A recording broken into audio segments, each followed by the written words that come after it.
Welcome students to my YouTube channel Real Physics with Vishal sir. Now students, in continuation we will discuss about the chapter 2nd of unit 2. In chapter 1st, that is the motion in a straight line. In that chapter most of the topics are cancelled due to by the CBSE. Now so first we discuss about the chapter 2, then we deal with the chapter 1st, the remaining topics of chapter 1st that are remaining our in syllabus. Now in chapter 2, motion in a plane. What is this?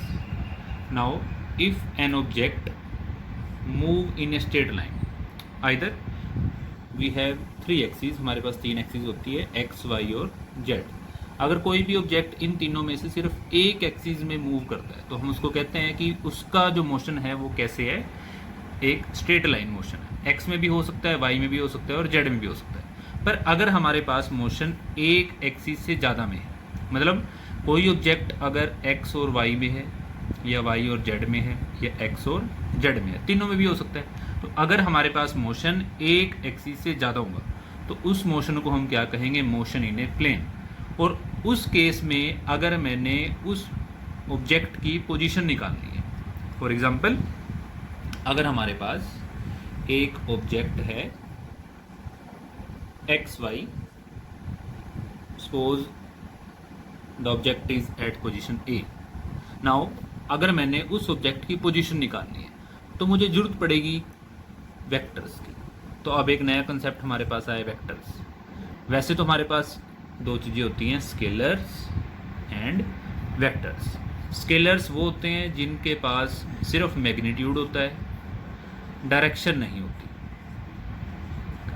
और vectors क्या होते हैं, जिनके पास magnitude भी है और direction भी है, दोनों चीज़ें होती हैं. अब वेक्टर्स क्या होते हैं, वेक्टर्स की जरूरत हमें कब पड़ती है, जब हमारे पास मोशन एक एक्सिस से ज़्यादा में, या तो 2 में हो या 3 में हो. तो मोशन इन ए प्लेन में हमें वेक्टर्स की जरूरत पड़ेगी.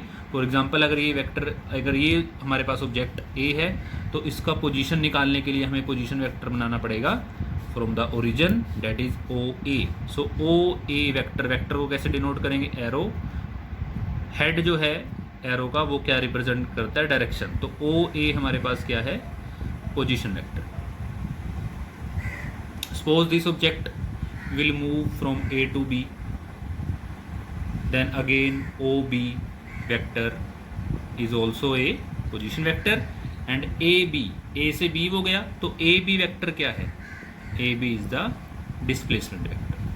तो इस तरीके से हमारे पास कुछ बेसिक चीज़ें हैं जो हमने याद रखनी है कि पोजीशन वेक्टर क्या होता है, डिस्प्लेसमेंट वेक्टर क्या होता है हमारे पास. तो उनको हम बता सकते हैं OA and OB are the position vectors and AB is the displacement vectors. Vectors के बारे में एक जनरल चीज़ मैंने क्या बताई कि हमारे पास मैग्नीट्यूड भी होगा, डायरेक्शन भी होगी. एग्जाम्पल क्या है वेक्टर्स के, एग्जाम्पल पहले स्केलर के एग्जाम्पल देख लेते हैं. स्केलर में एग्जाम्पल जैसे हमारे पास मास है, मास, लेंथ, टाइम एक्सेट्रा, ये सारे के सारे हमारे पास स्केलर क्वांटिटीज हैं क्योंकि ये डायरेक्शन पे डिपेंड नहीं करते. पर अगर हम बात करें वेलोसिटी की, एक्सेलरेशन की, तो ये वो क्वांटिटीज़ हैं डेट डिपेंड्स अपॉन डायरेक्शन. इसलिए ये कौन सी क्वांटिटीज़ हैं, वेक्टर क्वांटिटीज़. और जो हमारे पास वेक्टर क्वांटिटीज़ होती हैं उनको रिप्रेजेंट हम करते हैं एरो से. कैसे, जैसे v वेलोसिटी है तो उसके ऊपर हम ऐसे एरो लगाएंगे, एंड ऐसे ही एक्सेलरेशन है तो उसके ऊपर भी हम एरो लगाएंगे. एरो से रिप्रेजेंट हम क्या कर सकते हैं, टोटल वेक्टर क्वांटिटी. उसके बाद स्टूडेंट्स हमारे पास कुछ जनरल से टॉपिक आ जाते हैं, जैसे कि what is resolution of vectors. Vectors को हम कैसे रिजोल्व कर सकते हैं. फॉर एग्जांपल अगर हमारे पास एक्स वाई एक्सिस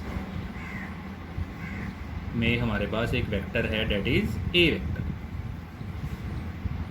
ए वेक्टर, तो इस वेक्टर को हम रिजोल्व कर सकते हैं. इसका एक्स कॉम्पोनेंट भी ड्रा कर सकते हैं और इसका वाई कॉम्पोनेंट भी ड्रा कर सकते हैं. X component that is horizontal component. किसी भी वेक्टर का हॉरिजॉन्टल कॉम्पोनेंट क्या होगा, cos theta. Theta is the angle with the horizontal and vertical component is A sine theta. तो किसी भी वेक्टर के दो कॉम्पोनेंट होंगे, हॉरिजॉन्टल कौन सा कॉम्पोनेंट होगा, कोस थीटा, एंड वर्टिकल कौन सा कॉम्पोनेंट होगा, साइन थीटा. तो इस तरीके से हम किसी भी वेक्टर को रिजोल्व कर सकते हैं उसके कॉम्पोनेंट्स में. उसके बाद एक कंसेप्ट हमारे पास हमने याद रखना है, यूनिट वेक्टर। एक बेसिक चीज़ है जो हमें पता होनी चाहिए। यूनिट वेक्टर को हम कैसे रिप्रेजेंट करते हैं? यूनिट वेक्टर को हम लिखते हैं सपोज एन कैप, ये सिंबल हम कैप प्रोनाउंस करेंगे। इसके लिए सिंबल हमारे पास ऐसे ही होता है, हमने एरो नहीं डालनी। यूनिट वेक्टर को हम रिप्रेजेंट करेंगे एन कैप से। क्या होता है यूनिट वेक्टर? सपोज एक वेक्टर है ए वेक्टर, हमने उस वेक्टर को उसी के मैग्नीट्यूड से डिवाइड कर दिया, मतलब मॉडुलस से डिवाइड कर दिया। और जब हम किसी वेक्टर को उसके मॉडुलस से डिवाइड करते हैं तो वेक्टर का साइन वहाँ से हट जाता है। तो हमारे पास इसको इससे डिवाइड करके क्या आएगा? एक यूनिट वेक्टर आएगा जिसको हम ए कैप या एन कैप लिख सकते हैं उसी वेक्टर का। मतलब unit vector general definition is the A vector which has unit magnitude, जिसका यूनिट मैग्नीट्यूड होता है उसको हम क्या कहते हैं? Unit vector. Magnitude means simple value. For example अगर हम बात करें वेलोसिटी की, वेलोसिटी अगर आप किसी ऑब्जेक्ट की बात कर रहे हो, कितनी वेलोसिटी है? 3 मीटर पर second. So 3 is the magnitude of velocity. And direction किस डायरेक्शन में है? क्योंकि वेलोसिटी एक वेक्टर क्वांटिटी है। तो जनरल बात क्या है? यूनिट वेक्टर हमने पढ़ा। यूनिट वेक्टर क्या है? किसी भी वेक्टर को उसके मैग्नीट्यूड या मॉडुलस से डिवाइड कर दो तो वो हमारे पास क्या आ जाएगा? एक यूनिट वेक्टर। अब यूनिट वेक्टर हमारे पास कैसे होंगे? अब हमने उनकी बात करनी है कि रेक्टेंगुलर कंपोनेंट्स कैसे बनाएंगे। रेक्टेंगुलर कंपोनेंट्स क्या होते हैं वेक्टर्स के, वो भी हमें पता होना चाहिए। Rectangular components of a vector कैसे लिखेंगे?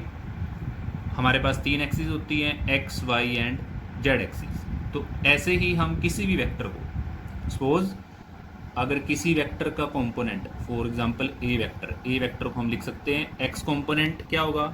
ए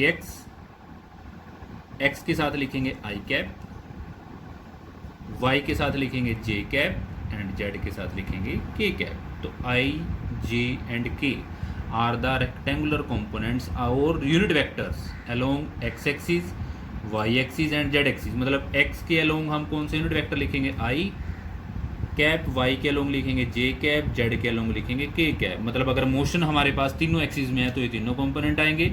अदरवाइज जो भी हमारे पास कंपोनेंट होगा उसके साथ हम ये यूनिट वेक्टर लिख सकते हैं। अब इस वेक्टर का अगर मैं मॉडुलस लिखूंगा, मॉडुलस ऑफ ए वेक्टर, तो कैसे लिखेंगे? अंडर रूट जो कंपोनेंट्स हैं, आई का कंपोनेंट क्या है? ए एक्स स्क्वायर, ऐसे जे का component A Y square plus Z का कंपोनेंट, के का कंपोनेंट ए जेड स्क्वायर। तो इस तरीके से हम किसी भी वेक्टर का मॉडुलस फाइंड आउट कर सकते हैं। फॉर एग्जांपल जैसे हमने ये देखा, इसमें हमारे पास वेक्टर कंपोनेंट कौन कौन से थे? ए कोस थीटा, ए साइन थीटा। तो इनको भी हम ऐसे लिख सकते हैं। मतलब हमारे पास ए वेक्टर का x component that is a x कितना है? ए कोस थीटा। और वाई कंपोनेंट हमारे पास कितना है? ए साइन थीटा। तो इनको अगर हम ऐड कर देते हैं, सपोज अगर हम इनको ऐड कर देते हैं, इन दोनों को हम स्केयर और ऐड कर देते हैं बोथ साइड, तो क्या आएगा? A X square plus A Y square is equal to A square common आ जाएगा। ब्रैकेट में क्या आएगा? Sine square theta plus cos square theta. तो हमारे पास ए स्केयर किसके इक्वल आ गया? That is 1 A X square plus A Y square and A is equal to under root A X square plus A Y square. तो वैसे ही जैसे हमने मॉडुलस लिखा था, सिंपल मॉडुलस को कैसे निकाल सकते हैं कि अगर ए वेक्टर का हमारे पास component A X I cap plus A Y J cap है तो हम उसका मॉडुलस इस तरीके से निकाल सकते हैं। और जब भी हम मॉडुलस लिखते हैं तो वेक्टर का साइन वहाँ से रिमूव हो जाता है। तो ये कुछ बेसिक चीज़ें हैं जो हमने रेक्टेंगुलर कंपोनेंट या वेक्टर्स के बारे में याद रखनी है। स्केलर वेक्टर हमारे पास 2 चीज़ें होती हैं, वेक्टर्स को हम ऐड भी कर सकते हैं और वेक्टर्स को हम मल्टीप्लाई भी कर सकते हैं। अब वो करने के मेथड हमारे पास अलग अलग हैं, वो हम डिस्कस करेंगे। सो स्टूडेंट्स, पहले हम एक टॉपिक अब नेक्स्ट कर लेते हैं, एडिशन ऑफ वेक्टर्स, कि वेक्टर्स को ऐड कैसे करते हैं। अगर हमारे पास 2 वेक्टर क्वांटिटीज़ हैं तो उनको ऐड कैसे करेंगे, ये इंपॉर्टेंट टॉपिक्स है हमारे पास। जैसे एडिशन सिंपल, जैसे तो पहले हम करते हैं कि 3 + 2 5 होता है, पर ये तो स्केलर्स हैं, यहाँ तो ये हम लगा देते हैं। पर अगर हमने ए वेक्टर प्लस बी वेक्टर को ऐड करना है तो कैसे करेंगे? उनके मेथड अलग है। वहाँ पे हम लॉज ऑफ वेक्टर एडिशन लगाएंगे। अगर हमने 2 वेक्टर्स को ऐड करना है तो हमारे पास क्या आता है? Laws of vector addition, laws of vector addition. और सबसे पहला लॉ हमारे पास आता है triangle law of vector addition, triangle law of vector addition. अब ये हमें क्या कहता है? अकॉर्डिंग टू दिस लॉ, अब ट्रायंगल लॉ क्या है? सपोज हमारे पास दो वेक्टर्स हैं. If we have two vectors, A vector and B vector, if two vectors can be represented by the two sides of a triangle, then the third side will give the resultant of these two vectors.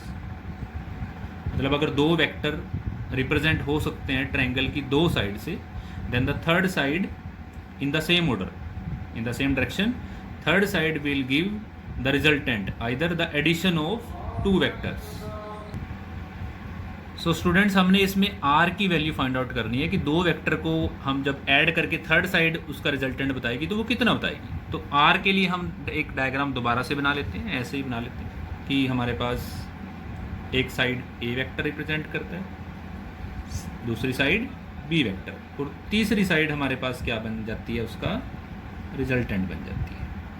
Okay, and draw a perpendicular on this side and join this line on right hand side. Now take the namings P, Q, R, S. For example, this angle is beta and this angle is theta. Okay, so now in this diagram, first of all we calculate the value, like we have a triangle, in right angle triangle QRS, इसमें हम sin theta निकालें. Sine theta इस triangle में हमारे पास क्या आएगा, perpendicular upon hypotenuse. Perpendicular is S R upon S Q, and what is the value of S R, we don't know, and what is the value of S Q is B vector. Cross multiply करेंगे तो हमारे पास S R की value कितनी आ जाएगी, B sine theta. Similarly इसी triangle में हम कोस थीटा निकालेंगे, that is base upon hypotenuse. Base हमारे पास कितना है ट्रायंगल में, Q R, and hypotenuse is S Q. Again cross multiply करेंगे तो हमारे पास इक्वेशन की वैल्यू आ जाएगी Q R is equal to S Q, और एस क्यू हमारे पास कितना है, again B, so B cos theta, that is equation 2. Now we take the complete triangle S R P. In triangle S R P we apply Pythagoras theorem. Pythagoras theorem हमारे पास क्या कहती है, P S square is equal to P R square plus S R square. Now P R, see P R is the sum of P Q plus Q R, so we can write P Q plus Q R whole square plus S R square. Now put the values of all this. P S is the resultant जो हमने निकालना है, that is R square. P Q is the A, Q R from equation 2, Q R कितना है, B cos theta, और S R कितना है, B sine theta. इनकी वैल्यू भी पुट करेंगे तो P Q plus Q R that is B cos theta square plus S R square that is B square sine square theta. Open the square, A plus B whole square is equal to A square plus B square cos square theta plus 2ab cos theta plus B square sine square theta. b हमारे पास common आ जाएगा, bracket में 1 बचेगा, तो A square plus B square plus 2ab cos theta, and that is R square, और r is equal to under root A square plus B square plus 2ab cos theta. So students, this is the resultant of the two vectors in addition. तो अगर दो vector हमारे पास हैं तो उनको add करेंगे तो हम इस फॉर्मूले में उनकी वैल्यूज पुट करेंगे. Theta is the angle between the two vectors. तो ऐसे हम उनका रिजल्टेंट निकाल सकते हैं. Okay, now also we can find the direction that is beta. अगर हमने डायरेक्शन निकालनी है रिजल्टेंट की तो वो कैसे निकाल लेंगे, ट्रायंगल टेन बीटा से. टेन बीटा कौन से ट्रायंगल में हमने कंसिडर करना है, S R P. Tan beta is the perpendicular upon base, that is perpendicular is S R, base is P R. So S R कितना है हमारे पास from equation 1, B sine theta, और पी आर कितना है हमारे पास, P Q plus Q R, that is A plus B cos theta. तो ये हम ऐसे यहाँ से बीटा डायरेक्शन भी निकाल सकते हैं रिजल्टेंट की, और ये हमारे पास कंप्लीट वैल्यू रिजल्टेंट की है. सो स्टूडेंट्स, इससे आगे हम नेक्स्ट लेक्चर में डिस्कस करेंगे. Thank you.